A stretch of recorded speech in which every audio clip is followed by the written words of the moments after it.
Good morning, Grammar 5.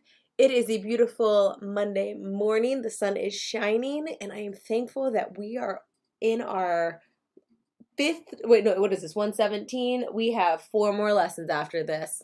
Fabulous job, guys. I wish I could be giving you guys high fives in person, but here we are. Here's my high five from Annapolis, Maryland. But not the same. Anyway, let's talk about what we're doing today. It is dividing a decimal by a whole number day. And this continues to build on division skills that you guys know and have already. So the important big concept here is that nothing really changes when you're dividing a decimal by a whole number, except you're going to practice carrying the decimal from the dividend up into the answer. And Jebby says hi. He is sad about, what are you sad about, buddy? Choo-choo? Yeah. Yeah, I'm trying to teach right now, though, buddy. No. Okay. Well, Jebby says I probably shouldn't teach, but we're gonna carry on anyway. Sorry, kid. Okay, so let's go ahead and do this. This right here is a decimal chart that helps you remember how to either line up or deal with dividing, multiplying, adding, or subtracting with decimals. It's a pretty important. It's a pretty valuable chart. We're not going to review it right now, but please take a look at it. Okay, so let's go ahead and take an example. Here we have 4 8/10 divided by 2.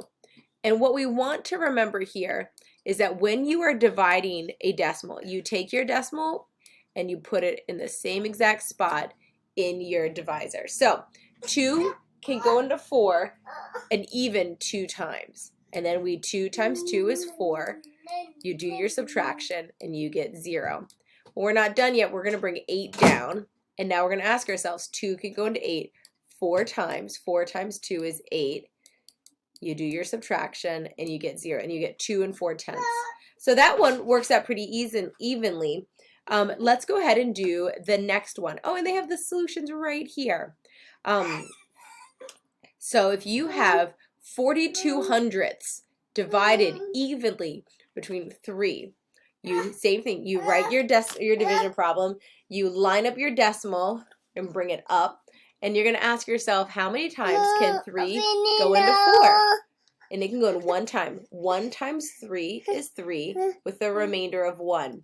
You bring your next digit down, which is 12. 3 can fit into 12 4 times. 4 times 3 is 12 with a difference of 0. Let's go ahead and try the next one. We've got 15 hundredths divided by 3.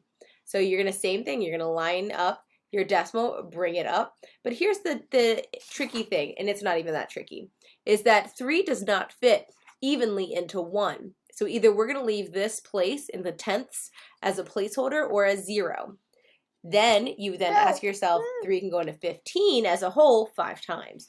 Anytime that you are not able to bring your number into a number, you need to put a 0 as a placeholder so that you can then regroup it as a larger number. 1/10, or a tenth versus 15 hundredths. So then let's look at this right here. And I am actually going to write this one out. If you have 0, 0, 2, 4 divided by 3. Okay, so to that 10th, 100th, 1,000, 10,000, 24 10,000ths. 3 cannot go in, so you're going to bring your decimal up. 3 cannot go into 0. Put a placeholder. 3 cannot go into 0. Put a placeholder. 3 cannot go into 2. Put a placeholder. 3 can go into 24 8 times. Sorry, that's ugly, but that's how it is. So guys, go ahead and do your lesson practice. Make sure you get it checked by an adult, and then hop on to your mixed practice. And that's what you're doing today. So guys, make sure you spend some time outside. Be good to your brothers and sisters and mommies and daddies and all the people in your house. And know that I'm praying for you and looking forward to the time when I can see you guys in person. All right, bye.